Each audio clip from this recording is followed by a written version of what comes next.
우리가 너희에게 구하노니 너희 가운데서 수고하고 주 안에서 너희를 다스리며 권하는 자들을 너희가 알고 그들의 역사로 말미암아 사랑 안에서 가장 귀히 여기며 너희끼리 화목하라. 또 형제들아, 너희를 권면하노니 게으른 자들을 권계하며 마음이 약한 자들을 격려하고 힘이 없는 자들을 붙들어주며 모든 사람에게 오래 참으라. 삼가 누가 누구에게든지 악으로 악을 갚지 말게 하고 서로 대하든지 모든 사람을 대하든지 항상 선을 따르라. 항상 기뻐하라. 쉬지 말고 기도하라. 범사에 감사하라. 이것이 그리스도 예수 안에서 너희를 향하신 하나님의 뜻이니라. 성령을 소멸하지 말며 예언을 멸시하지 말고 범사에 헤아려 좋은 것을 취하고 악은 어떤 모양이라도 버리라. 평강의 하나님이 친히 너희를 온전히 거룩하게 하시고 또 너희의 온 영과 혼과 몸이 우리 주 예수 그리스도께서 강림하실 때 흠없게 보존되기를 원하노라. 너희를 부르시는 이는 미쁘시니 그가 또한 이루시리라. 형제들아, 우리를 위하여 기도하라. 거룩하게 입맞춤으로 모든 형제에게 문안하라.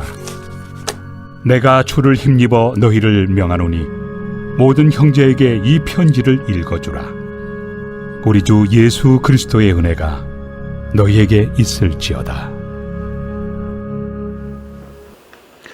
다메섹 도상에서 예수님을 인격적으로 만나 변화된 바울은 한평생 동안 하나님의 뜻을 알기 원했습니다. 또한 그리스도의 복음을 전하며 살았습니다. 그는 아시아에서 복음을 전하기 원했지만 하나님의 뜻은 그 반대쪽에 있었음을 깨닫고 순종했습니다. 루스드라에서 복음을 전하다가 돌에 맞아 기절하는 그런 수모를 겪었지만 그의 발걸음은 다음 날 또다시 자신을 향해 돌을 던졌던 그 사람들에게로 향했습니다. 예수님을 믿고 변화된 그는 이처럼 한평생을 하나님의 뜻을 알기 원했고 예수 그리스도의 복음을 전하기 원했습니다. 이런 바울은 오늘 본문 말씀을 통해서 데살로니가 교회 교인들에게 하나님의 뜻은 감사하는 것이다 라고 권면하고 있습니다.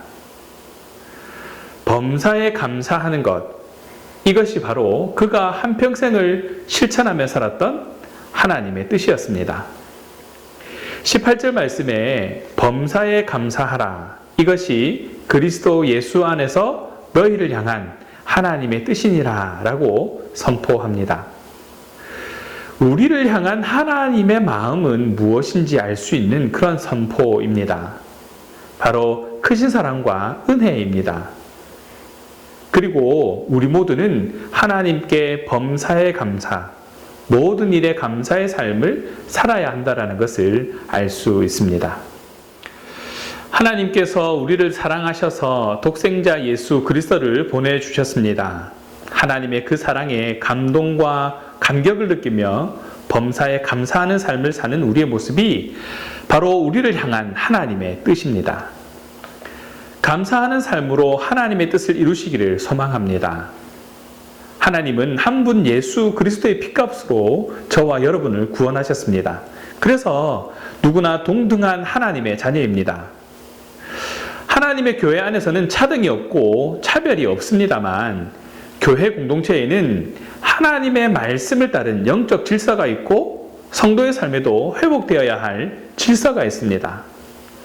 바울은 공동체 안에서 질서를 세우고 지킬 것을 데살로니가 성도들에게 요구합니다. 또한 저와 여러분에게도 요구하고 있습니다.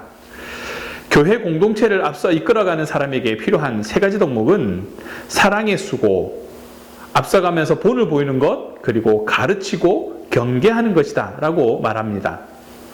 감독, 집사, 교사 등의 직분으로 설명하지 않고 역할의 덕목으로 표현하는 것을 기억하시기 바랍니다. 중요한 것은 직분이 아니라 역할과 덕목이라는 것이지요. 그런데 12절에 보면 형제들아 우리가 너희에게 구하노니 너희 가운데서 수고하고 주 안에서 너희를 다스리며 권하는 자들을 너희가 알고, 리더의 역할은 이런 것이고 리더의 덕목은 이런 것인데 그런 것들을 해내는 그들을 존경하라 하거나 아니면 따르라 라는 말이 우선되어 있어야 할 것 같은데 오늘 본문은 알라 이 말이 먼저 나옵니다. 너희 가운데서 수고하고 주 안에서 너희를 다스리며 권하는 자를 알라고 말하고 있습니다. 이 알다에는 이해하라 라는 뜻과 신뢰하라 라는 뜻이 담겨져 있습니다. 공동체의 지도자가 말씀 위에 있다면 그를 이해하고 신뢰하는 것이 매우 중요합니다. 핵심은 그가 말씀 위에 서 있는가입니다. 우리의 이해관계는 개인의 이익과 관련이 있습니다. 내게 이익이 되는 사람인가 아니면 해가 되는 사람인가에 따라서 리더가 하는 행동이 다르게 받아들여지기도 합니다.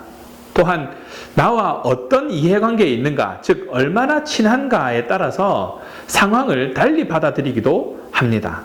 그래서 오늘 본문은 먼저 그를 알라고 말하고 있습니다. 바르게 이해하고 신뢰할 만한가에 대해서 신중하라는 것이죠. 그들의 수고와 주 안에서 다스림과 권하는 것이 어떤 일인지 알아야 합니다. 그로 인해 신뢰할 수 있는 것이어야 하는 것입니다. 이어지는 13절에 그들이 역사로 말미암아 라는 말씀은 이 말씀을 따라 공동체를 위해 수고하고 이끌고 가르치는 일이 얼마나 중요한 일인지 기억하라는 것입니다. 성도들은 그 역할을 감당하는 리더들을 사랑하고 존경하고 서로 화목하게 지내야 합니다. 하나님의 공동체는 이렇게 말씀의 질서에 따라 세워져야 합니다. 세상을 향해 리더가 되어야 할 우리의 모습도 그러합니다. 사랑받고 존경받을 수 있는 화목해하는 자가 되어야 하는 것입니다. 화목하라는 말씀을 오해하지 마시기 바랍니다. 좋은 게 좋은 것이라고 다 덮어주는 것을 말하는 것이 아닙니다. 허물임을 알고 혹 사이가 틀어질까봐 좋게 넘어가는 것을 말하지 않습니다. 앞서 바울이 제시한 기준을 따라 실제 생활에서 거룩함과 사랑으로 살아가도록 가르치고 훈계하는 것은 매우 중요한 일입니다. 왜냐하면 우리는 그리스도의 핏값으로 산 자녀들이기 때문입니다. 내가 거룩하니 너희도 거룩하라 하신 말씀을 따라 살아가야 하는 그러한 사람들이기 때문입니다. 가령 재정을 위해 기도하는 사람이 있다고 해봅시다. 아무리 기도를 오래 한다고 해서 아무리 간절하게 기도한다고 해도 자기가 버는 것보다 2-3배를 쓰는 사람은 결국 파산하고 말 것입니다. 이렇듯 삶의 규모와 질서를 하나님의 뜻대로 회복하는 것을 돕는 일은 매우 중요한 일입니다. 이것을 위해 무질서한 사람에게는 훈계로, 마음이 약한 자에게는 격려로, 힘이 없는 자에게는 실제적인 도움으로 다가가라고 말하고 있습니다. 그러면서 오래 참으라고 권면합니다. 공동체 안에서 이런 도움을 주고 받기 위해서는 어쩔 수 없이 모든 사람에게 오래 참아야 한다라는 것입니다.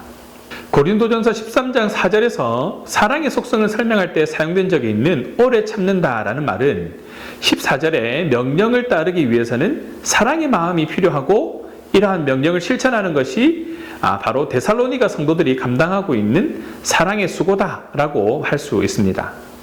바울은 로마서 12장 14절에서 21절에서 모든 성도들에게 사랑의 수고를 확대할 것을 권하는데 이 믿음의 공동체 안에 있는 모든 성도뿐만 아니라 공동체 밖에 있는 믿지 않는 자들을 포함하는 것으로 이해할 수 있습니다. 악으로 악을 갚지 말고 모든 사람에게 항상 선을 행하기 위해 애쓰는 그런 모습이 저와 여러분의 모습이어야 할 것입니다.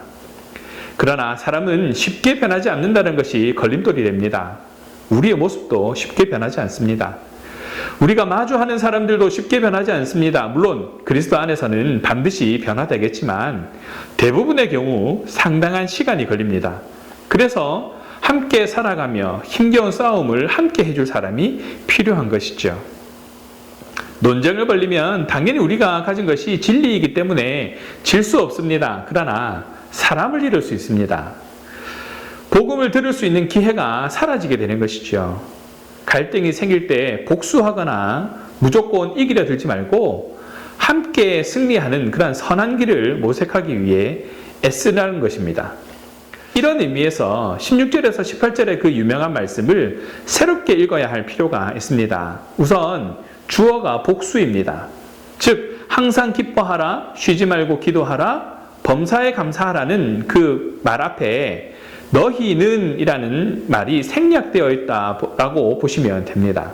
공동체의 영적 질서를 세우고 나가기 위해 온 공동체가 함께 기뻐하고 함께 기도하고 함께 감사해야 한다는 것입니다. 예수님을 믿는 공동체의 기쁨은 예배에서 옵니다.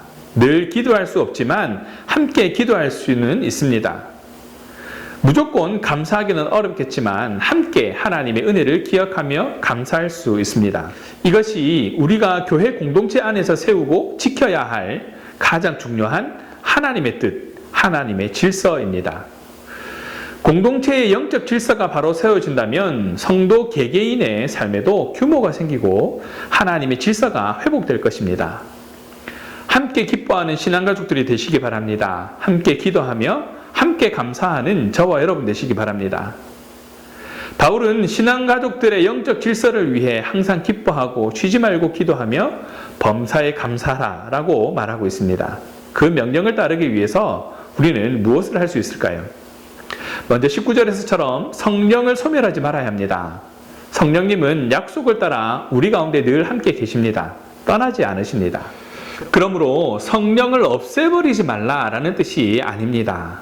사람에게는 그런 능력도 없습니다. 다만 소멸하다의 의미를 좀 더 살펴봐야 하는데 원어의 의미는 불을 끄다라는 뜻을 가지고 있습니다.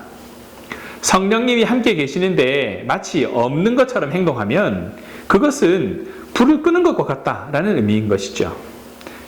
성령님은 우리가 하나님을 예배할 때 강력하게 역사하십니다. 이 명령도 개인에게 하는 명령이 아님을 기억하시기 바랍니다. 공동체가 함께 예배하고 모든 관계와 모든 일의 주권을 성령님께 드리는 것을 의미합니다. 합력하여 선을 이루어 가실 하나님의 뜻이 온전히 이루어지기 위해서 지금도 나와 함께 하시는 그 성령님을 인정하는 것입니다. 인식하며 살아가는 것입니다.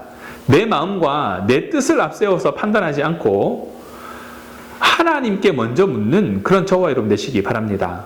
그렇게 성령의 능력이 우리에게 더해질 때 우리가 감당해야 할 일들을 능히 감당할 수 있게 된다는 것을 잊지 않는 저와 여러분 되시기 바랍니다. 또한 20절에서 예언을 멸시하지 말라라고 말합니다. 예언은 하나님의 말씀을 뜻합니다. 현재 상황을 하나님의 뜻에 비추어 밝히고 교회에 주님의 지시를 전달하며 교회를 격려하고 위로하는 것입니다.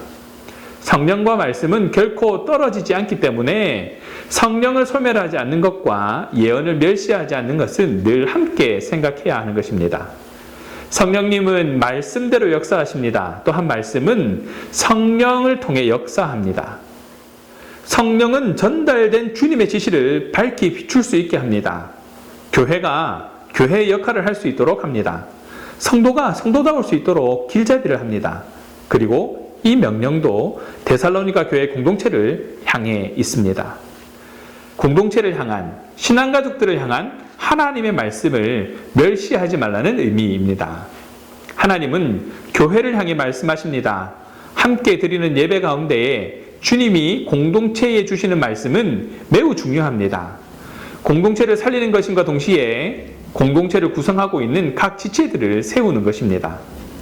말씀에 더 집중하는 저와 여러분 되시기 바랍니다. 이어지는 21절에서 22절입니다. 범사에 헤아려 좋은 것을 취해야 합니다. 거짓으로부터의 분별이 우선되어야 합니다. 성령 안에서 예언, 즉 하나님의 말씀을 듣는 성도는 하나님의 뜻이 어디 있는지 겸손하고 주의 깊게 살펴야 한다는 뜻입니다. 그렇게 분별했다면 좋은 것을 선택하고 굳게 잡아야 합니다. 이것을 위해 악은 모양이라도 버려야 할 것입니다. 또 모든 것을 분별하여 좋은 것을 취해야 합니다. 성령께서 말씀을 통해 우리 삶에 존재하는 악의 모양을 보여주실 때가 있습니다. 우리가 섬기는 우상이나 은밀하고 습관적인 그런 악의 모양을 깨닫게 해주시면 그것을 버려야 합니다.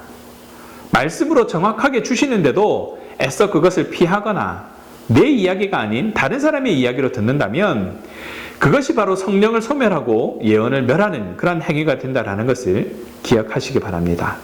끝으로 바울은 데살로니가 교회를 위해 기도합니다. 평강의 하나님이 친히 교회를 온전히 거룩하게 하시기를, 또 데살로니가에 있는 지체들의 온 영과 혼과 몸이 주님이 오시는 날까지 흠없이 보존되기를 간구합니다. 그리고 그들을 부르신 신실하신 주님이 반드시 이루실 것을 믿어 의심치 않습니다. 우리는 교회를 위해 기도할 때 걱정이나 두려움이 아닌 믿음으로 기도해야 됩니다.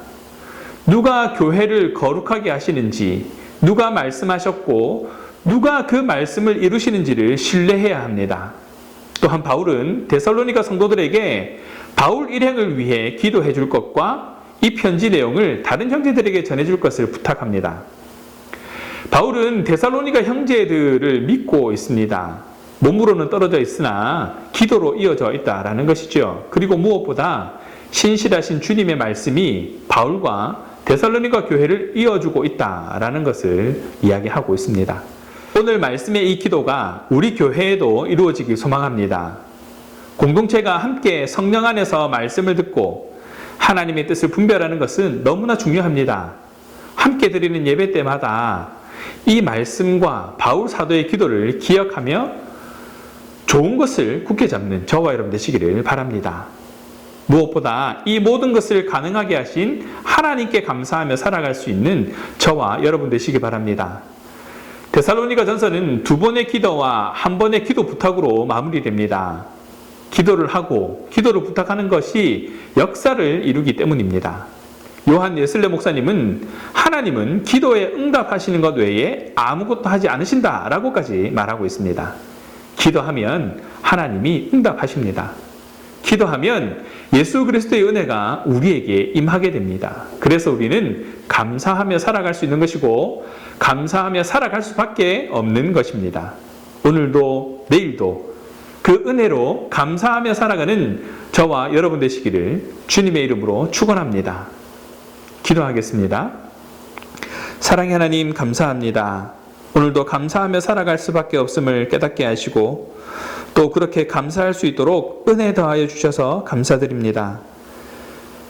신앙 공동체에 필요한 영적 질서를 바로 세우고 바로 알고 신뢰하며 화목하여 가는 성도가 되게 하시고 항상 기뻐하며 함께 쉬지 말고 기도하며 함께 범사에 감사하는 신앙 공동체가 될 수 있도록 인도하여 주시옵소서.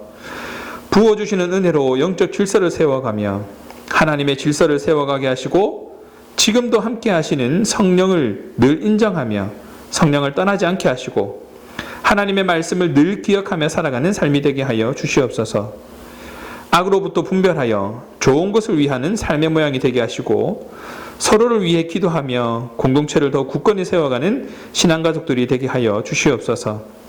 기도하면 하나님께서 응답하실 줄 믿고 끝까지 기도하는 우리의 모습이 될 수 있도록 주장하여 주시옵소서.